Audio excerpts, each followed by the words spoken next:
বা একটু অলসতা লাগছে, না আজকে এখন জোহর নামাজের সময় আমি এখন জোহর নামাজটা না পড়লেও চলবে, আসরের সাথে আমি একসাথে পড়ে নেব।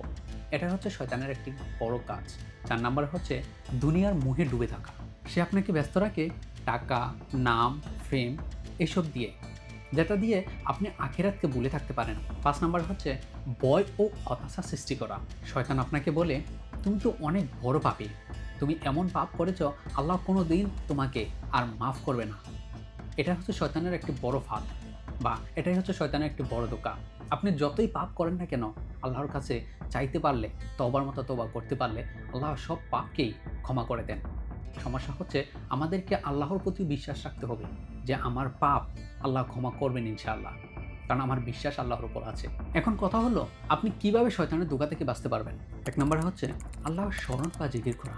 যখন আপনার মাথায় খারাপ কোনো চিন্তা আসছে, তখন আপনি পড়বেন আউযুবিল্লাহি মিনাশ শাইতানির রাজিম। 2 নম্বর